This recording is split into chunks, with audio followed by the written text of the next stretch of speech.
Hi friends, Sunday meal அங்கனான்னு பார்க்கலாம் வாங்க. இன்றைக்கி வந்து பார்த்தீங்கன்னா திருநீர்மலைக்கு தான் வந்து கிளம்பி போயிட்டுருக்கோம். புரட்டாசி மாதம் பெருமாள் கோயிலுக்கு போகணும் அப்படின்னு சொல்லிட்டு இந்த கோயிலுக்கு தான் வந்திருக்கோம். சண்டே வந்தோம்னா கொஞ்சம் காலியாக இருந்தது, அதுவே சாட்டர்டே வந்தோம்னா ரொம்ப கூட்டமாக வந்திருக்கும்.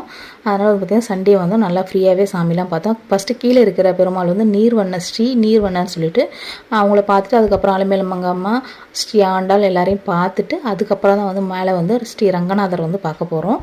அங்கே வந்து பார்த்திங்கன்னா படி ஏறி தான் போகணும்.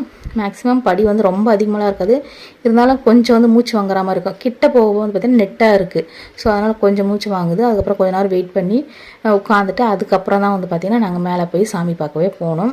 ஃபுல் படி ஏறிட்டோம், கொஞ்ச நேரம் உட்காந்துட்டு போகலான்னு சொல்லிட்டு உட்காந்துட்டு இருக்கோம். கொடி மரத்தாண்டு வந்து நம்ம அங்கே சாமி பார்க்க போகலாம். லாஸ்ட் டைம் வந்து எங்கள் கல்யாண நாளுக்கு போயிருந்தோம், போன வருஷம் அது 3 வருஷம். அப்போ வந்து பார்த்திங்கன்னா நிறைய கூட்டம் இருந்து, இப்போ ஓரளவுக்கு பரவாயில்ல, சாமிலாம் பார்த்துட்டு கீழே இறங்கி வந்துட்டோம்.